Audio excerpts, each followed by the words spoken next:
नाज़रीन, as much as मिसाइलों की पावर दिखाना जरूरी होता है, ईरान जैसे मुल्क जो कि अंडर अटैक हैं, जहां पर रिजीम चेंज करने की कोशिश की जा रही है, जिस मुल्क को डिस्टेबलाइज करने की कोशिश की जा रही है, जिसके खिलाफ एक पूरा प्रोपेगेंडा है कई दहाइयों का, लोगों को तोड़ने की कोशिश की जा रही है, डिवीजन करके उनको जो है वो मुल्क को कई हिस्सों में करने की जो कोशिश की जा रही है, फेल्ड स्टेट बनाने की, जैसा कि लीबिया और शाम और बाकी मुल्कों को बनाया गया। तो इन मुल्कों के लिए मिलिट्री पावर शो करना जितना यह जरूरी है, उससे कहीं ज्यादा जरूरी है यूनिटी ऑफ पीपल को दिखाना, क्योंकि अगर लोग मुतहद रहेंगे तो फिर कोई ऐसी ताकत नहीं है कि उस मुल्क को जब डिस्टेबलाइज कर सके। अगर आप देखें तो मुअम्मर कज़ाफी को बाहर से आने वालों ने नहीं घसीटा था, उसके अपने लोगों ने ही घसीटा था। तो खाना जंगी बाहर के लोगों की नहीं होती, खाना जंगी आपस में एक दूसरे उसी हम वतन जो है वो एक दूसरे को मार रहे होते हैं। तो मिसाइलों से ज्यादा इंपॉर्टेंट और मिलिट्री पावर से ज्यादा इंपॉर्टेंट यह है कि हम वतन जो हैं वो यूनाइटेड होकर जब वो रहें।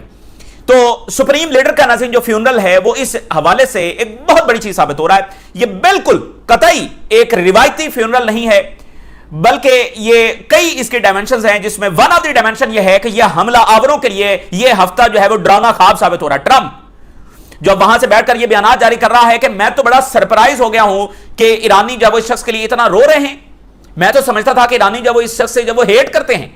ये फ्यूनरल जो है ये इस वक्त ट्रंप के लिए किसी डरावने ख्वाब से नहीं है, कम नहीं है। ये रोज फ्यूनरल को देख रहा है और आज ईरान के अंदर जो है वो मिलियंस ऑफ पीपल जब वहां पर जमा हुए हैं, ठीक है। और अभी अगले जुमे को जाकर जब वो तदफीन होनी है और अभी जब वो इराक भी ले जाया जाएगा तो ईरान के लोग, और फिर इराक के अंदर जो इज्तिमा होगा वो भी फिर जो ट्रंप देखेगा और रीजन भी देख रहा है। ये वो शख्स है जिसको हिट करने के लिए, जिसके खिलाफ जंग करने के लिए ज़ाहिर रीजन के बहुत सारे मुल्क भी शामिल थे। तो मुझे बताएं कि कौन सा ऐसा लीडर है हमला आवरों में या उसके सपोर्टर्स में जो हवारी हैं, जिन्होंने इस जंग को जब वो फैसिलिटेट किया, कौन सा ऐसा लीडर है जिससे लोग इतनी मोहब्बत कर रहे हैं। तो ये एक डूबते हुए एम्पायर की भी तस्वीर है जो आप इस वक्त इस बड़े फ्यूनरल के अंदर जब वो देख रहे हैं। इस वक्त ईरान एक बहुत बड़ी पावर और यूनाइटेड ईरान के तौर पर देखें, उनको जितना बाहर दिखाना है उतना अंदर भी तो दिखाना ना, क्योंकि ईरान के लोगों को ही ये वेस्टर्न मीडिया दिखा रहा था ना कि ईरान जो बहुत कमजोर है, ये तो कोलैप्स करने वाला है, इसकी इकॉनमी वैसी है, इसके लोग हुकूमत से बड़े तंग आ चुके हैं, वहां पर बड़ा जुल्म हो रहा है, फलां हो रहा है। ये सारा बयानिया जब वो इस एक फ्यूनरल ने पर्शियन गल्फ के अंदर जब वो घर कर दिया है, तो ये बड़ा महंगा पड़ेगा। और आज फिर ईरान से बात सामने आ रही है कि हम बदला लेंगे। ये मामला इस तरह से जब खत्म नहीं होगा, ये बहुत बड़ा डिजास्टर है। और सोचिए ये ट्रंप जब वो क्या लेगेसी छोड़कर जा रहा है, क्या लेगेसी छोड़कर जा रहा है कि उसने एक मुल्क के हुक्मरान को वहां से किडनैप किया, दूसरे को असैसिनेट किया, ठीक है, और उस पर प्राउड किया, ठीक है ना। वगरना इससे पहले अमेरिका ने बहुत कुछ किया, लेकिन वो कभी आकर क्लेम नहीं करते कि हमने ये किया। क्या अमेरिका ने मुअम्मर कज़ाफी के हवाले से कुछ क्लेम किया या बाकी लीडर्स के? कभी वो इसको जब वो क्लेम नहीं करते। तो इस पेन ने, इस दर्द ने ईरान को पहले से कहीं ज्यादा जब वो मजबूत बना दिया। और अब मुझे बताइए ईरान रेजिस्टेंस की सपोर्ट कैसे छोड़ेगा? सुप्रीम लीडर ने तो जान ही इसके लिए दी है कि वो फलस्तीन के सबसे बड़े सपोर्टर थे। आपको पता है कि इजराइल उस एक मुल्क को और उसके लीडरशिप को निशाना बना रहा है जो कहता है कि हम फलस्तीन के सपोर्टर हैं। मुअम्मर कज़ाफी, सद्दाम हुसैन, ये सारे लोग जो है वो ये फलस्तीन के बहुत बड़े सपोर्टर थे। इसीलिए सबसे ज्यादा जरूरी था इनकी लीडरशिप को मारना और इनके मुल्कों को जो डिस्ट्रॉय करना, ताकि वो इस काबिल ही ना रहें कि वो फलस्तीनी रेजिस्टेंस को सपोर्ट कर सके। तो सुप्रीम लीडर तो रेजिस्टेंस के सबसे बड़े हामी थे और आखिरी वक्त तक उनके जो बयानात हैं, उन्होंने कहा कि रेजिस्टेंस की जो सपोर्ट है वो जारी रहेगी। अब मुझे बताइए कि वो सुप्रीम लीडर जिसने अपनी जान ही इस बात के ऊपर दे दी है फलस्तीन को सपोर्ट करते हुए, अब ईरान चाहकर भी फलस्तीन से पीछे कैसे हट सकता है? और मुझे यह बताइए कि अरब वर्ल्ड कहां पर खड़ी होगी? पर्शियंस ने फलस्तीन के लिए आकर, अरब्स के लिए आकर अपनी जान दे दी, और अरब्स कहां खड़े थे? वो आयरन डोम मंगवा रहे थे, वो नेतन्याहू को अपने यहां बुला रहे थे, वो बेसिस दे रहे थे पर्शियंस के ऊपर हमला करने के लिए।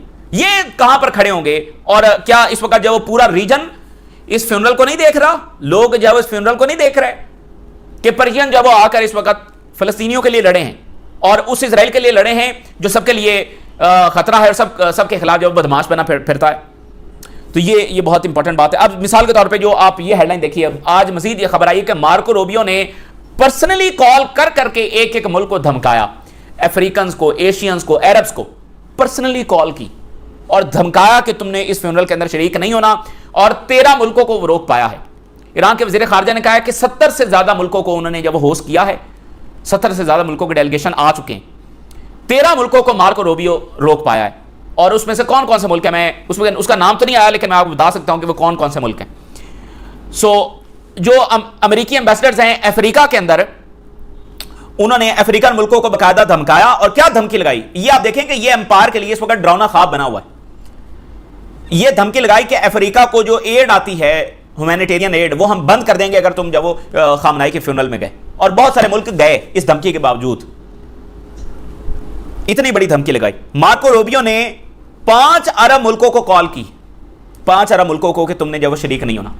लेकिन सऊदी अरेबिया शरीक हुआ, कतर जब वो शरीक हुआ, जो है वो बाकी मुल्क शरीक हुए, जो नहीं हुए।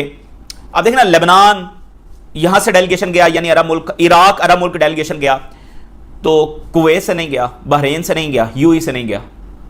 तो कुवैत कहां खड़ा है और बहरीन जब वो कहां खड़ा है, और न्यू वर्ल्ड ऑर्डर में उनका क्या कंट्रीब्यूशन है, और कौन से ऐसे फैसले हैं जो जिसको वो इन्फ्लुएंस कर पाते हैं या आगे चलकर कर पाएंगे। तो छोड़ दें इन हुकूमतों को, इनका अब क्या इन्फ्लुएंस है, कि वो तो बिल्कुल, यानी उनकी कोई फिलहाल वो हैसियत नहीं है। तो 5 अरब मुल्कों को रूबियो ने खुद कॉल, इतना वो डरा हुआ है। और ये अमेरिका का दहाइयों से बयान ये कि हम तो तुम्हें ईरान से बचा रहे हैं, और आज वहां पर फ्यूनरल पर शिरकत करें। तो सऊदी अरेबिया तो गया सबसे ज्यादा, अगर किसी की दुश्मनी है और जिसने ईरान से जंग किया वो तो सऊदी अरेबिया, लेकिन सऊदी अरेबिया गया। तो देखें ना, जो संजीदा मुल्क हैं, जिनकी बात संजीदा है, जिनको डिस्कस करना है, वो तो ये मुल्क हैं, तुर्की है, सऊदी अरेबिया है, भाई जो बात को समझ रहे हैं। जो चाबी वाले खिलौने हैं उनकी क्या हैसियत है इस वक्त, ये मामूली बात नहीं। 5 मुल्कों को मार्को रूबियो खुद कॉल कर रहा है। इतना डर एक इमाम खामनाई के फ्यूनरल का, जिसको ये दुनिया का सबसे बुरा तरीन शख्स बनाकर असैसिनेट कर रहे हैं। ये इस एम्पायर, देखें एम्पायर अगर जवाल की तरफ जा रहा है तो किस वजह से जा रहा है। वो एक इतनी फुलिश और स्टूपिड वॉर, डिजास्टर वॉर, ये अमेरिका को इररिवर्सिबल स्ट्रेटेजिक डिफीट के ऊपर और ला चुकी है। अच्छा जी, 13 मुल्कों में ये 2-3 जब वो जीसीसी के मुल्क हैं, उसके अलावा कुछ ईस्टर्न यूरोप के मुल्क हैं। ईस्टर्न यूरोप यानी वेस्टर्न यूरोप, ये फ्रांस और इंग्लैंड, ये सारा है। ईस्टर्न यूरोप ऊपर वाले जो यूक्रेन, पोलैंड, ये सारे मुल्क हैं। तो उनमें से कौन आया नहीं आया ये ईरान को मैटर नहीं करता। 5 अफ्रीकन मुल्कों ने रिफ्यूज किया, 2 गल्फ अरब मुल्कों ने रिफ्यूज किया, और 2 East Asian countries, major East Asian country. अब ईस्ट एशिया में कौन से मुल्क हैं, यानी कि Japan, South Korea, North Korea, Philippine, China, ये ईस्ट एशिया के जो मुल्क हैं। तो चाइना से डेलीगेशन जार है, साउथ कोरिया से भी डेलीगेशन आया जो कि अमेरिका का इत्तेहादी है, और नॉर्थ कोरिया से भी आया। तो 2 कौन से मुल्क हो सकते हैं, जापान और फिलिपाइन। दोनों अमेरिका की आप समझ लें कि वहां पर तो बेसेस हैं और वो इस वक्त उनकी पॉलिसी इंडिपेंडेंट नहीं है। लेकिन जापान ईरान के साथ ऑयल की डील कर रहा है, सो वो मजबूरी में नहीं आया। जैसे जापान ने फलस्तीनी रियासत को तस्लीम नहीं किया सिर्फ अमेरिका की प्रेशर के अंदर, तो साउथ कोरिया ने तो फिर भी डेलीगेशन भेज दिया। तो जापान और फिलिपाइन ने, एक मेरा अंदाजा यह है कि ईस्ट एशिया में 2 यही मुल्क हैं जो मेजर कंट्रीज हैं और जो अमेरिका के इत्तेहादी हैं। तो इनका वैसे डेलीगेशन भी नहीं आया, तो बस इन्होंने रिफ्यूज किया। तो बाकी सारी दुनिया तो फ्यूनरल पर पहुंची है, और सऊदी अरेबिया ने पहुंचकर, देखें बहरीन तो मैटर नहीं ना करता भाई, मैटर तो सऊदी अरेबिया करता है। वो जिस भी साइड पर खड़ा होगा वो मैटर करेगा। तो सऊदी अरेबिया का डेलीगेशन आ गया, बस बात खत्म हो गई। बाकी किसका आया है अरब मुल्कों में, किसका नहीं आया, वो मैटर ही नहीं करता। सऊदी अरेबिया मैटर करता है। तो सऊदी अरेबिया ने देखा है कि भाई क्या करना और क्या नहीं करना। जिन्होंने गलत पॉलिसी अपनाई, आज आप देखिए कि उन मुल्कों की इकोनॉमीज भी तबाह हो चुकी हैं, और उनकी जो सारी एक चमक दमक थी वो जा चुकी है। तो बहुत जरूरी है इस वक्त के वो सही डायरेक्शन के अंदर जाएं, और इजराइल के और अमेरिका के चाबी वाले खिलौने बनने से ना उनको सिक्योरिटी हासिल होगी, और वो बिल्कुल एक गलत पाथ के ऊपर जाएंगे। अगर आप अपने रीजन से कट जाते हैं तो फिर हिस्ट्री यही बताती है कि उनका जो रिजल्ट है वो अच्छा नहीं आता। जो मुल्क अपने रीजन से जुड़े रहते हैं वही फायदे में रहते हैं, और जो अपने रीजन से कट कर बाहर की ताकतों से हाथ मिलाते हैं और अपने रीजन के खिलाफ जाते हैं, अपने हमसाया मुल्कों के खिलाफ जाते हैं, बाहर वालों को बुलाकर, उन्होंने कभी कोई खैर हासिल नहीं की। तो आज जनाब मिलियंस ऑफ पीपल जब वो इकट्ठे हुए, और आप देखिए कि supreme national security council Iran के क्या कह रही है। ये वो ईरान है जिसके बारे में तुम ये तकब्बुराना अंदाज में कहते फिरते थे कि मैं तो चंद दिनों में इसको तबाह कर दूंगा। ये ईरान देख लो, ये वो पावरफुल जब वो ईरान है। और मैसिव क्राउड में 2 ही नारे लग रहे हैं, तो उसमें जो है वो बदले का नारा लग रहा है और रेजिस्टेंस का नारा लग रहा है। इतने मिलियंस के क्राउड में रेजिस्टेंस और बदला, ये नारे वहां पर लगे।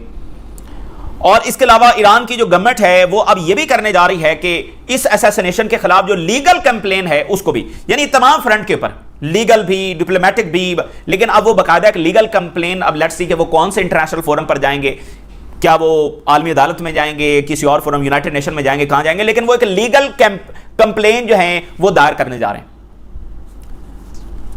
ये बहुत गलती है जो इस वक्त की गई है अमेरिका की जानिब से। और अगेन मैं आपको बताऊं कि अमेरिका ने बहुत कुछ किया, लेकिन अमेरिका ने कभी इतनी बड़ी गलती नहीं की कि वो इस तरह से सरेआम आकर किसी हुक्मरान को जब वो असैसिनेट करे। ये अमेरिका ने कभी नहीं किया। वो करते हैं बट वो कभी उसको एक्सेप्ट नहीं करते, दस्ताने हाथ पर चढ़ा कर करते हैं, हमेशा उस चीज को डिनाई करते हैं कि हम तो इसमें है ही नहीं। लेकिन ये उन्होंने कभी, क्योंकि वो जानते हैं कि इसका नतीजा जब अच्छा नहीं निकलेगा। तो एक्सपर्ट्स के मुताबिक ये जो सीन्स नजर आ रहे हैं ईरान से, ये बता रहे हैं कि कैसे दुनिया तब्दील हो रही है और Iran will take part in shaping the multipolar world. तो ये फ्यूनरल को एक फ्यूनरल मत समझिए, ये एक नए आलमी ऑर्डर का भी ऐलान है। कहने को बात एग्जैजरेट लग सकती है, बट खुद एक्सपर्ट्स की बात मैं आपके सामने रख रहा हूं। देखिए, सब जानते हैं कि एम्पायर जो है वो अपनी पूरी ताकत के साथ आया है ईरान को डिस्टेबलाइज करने के लिए। सो अगर ईरान की फतह का पैमाना आपने नापना है तो आप सिर्फ ये देखिए कि ईरान स्टेबल है। Iran as a one country with one government, एक कंट्री के ढांचे के तौर पर जब वो इस वक्त रन कर रहा है, ये उसकी सबसे बड़ी फतह का सबूत है। तो अब जो ईरान के ये फ्यूनरल के मनाजर हैं वो ये बता रहे हैं कि ईरान ज्यादा यूनाइटेड है और एक और जंग लड़ने के लिए और ज्यादा तैयार है। तो अमेरिका जो दूसरा राउंड करने की तैयारी कर रहा है वो इससे भी ज्यादा मुंह की खाएगा इस यूनाइटेड ईरान से, ठीक है ना। तो ये इसलिए बहुत इंपॉर्टेंट है कि मल्टीपोलर वर्ल्ड ऑर्डर की तरफ तो बात जा चुकी है ना, अमेरिका ने एक और हमला करके उसको पीछे करना है, वो पीछे नहीं कर सकेगा। तो आज इजरायली मीडिया लिख रहा है कि चाहे अमेरिका की ईरान से डील हो या फिर जंग हो, इसराइल जब जो इसराइल जो है वो बड़ी एक डेंजरस सिनेरियो में फंसा हुआ है और ईरान जो है वो एक स्ट्रॉन्गर पोजीशन के अंदर है। Israel is facing a stronger Iran, ये इजरायली मीडिया लिख रहा है। अच्छा, ये एक बात हो गई। अब आप ये देखिए कि ईरान के जो वजीर खारजा हैं उनकी मुलाकात हुई है फलस्तीनी लीडरशिप के साथ, फलस्तीनी रेजिस्टेंस की लीडरशिप के साथ जो वहां पर आई हुई थी। फिर उनकी मुलाकात हिजबुल्लाह की लीडरशिप के साथ हुई है और ईरान के वजीर खारजा ने कहा है कि हम फलस्तीन की सपोर्ट जब वो जारी रखेंगे। देखें, ये सुप्रीम लीडर ने जान ही फलस्तीन के लिए दी है, क्योंकि अगर फलस्तीन की वो सपोर्ट कहेंगे भाई हम फलस्तीन की सपोर्ट नहीं करते तो फिर जंग खत्म हो जाएगी, क्योंकि इजराइल ने उस एक एक मुल्क को टारगेट करना है जो फलस्तीन का सपोर्टर है। तो चूंकि हमास का बहुत बड़ा सपोर्टर ईरान है, रेजिस्टेंस का बहुत बड़ा सपोर्टर जब ईरान है, तो इसलिए ईरान उनके निशाने के ऊपर है। तो अब मुझे बताएं कि ईरान चाहकर भी कैसे पीछे हट सकता है, जिसके लिए उनके लीडर ने जान तक दे दी। तो एंड अगेन अरब वर्ल्ड कहां पर खड़ी होगी अब, भाई उनको भी कुछ करना है या नहीं करना।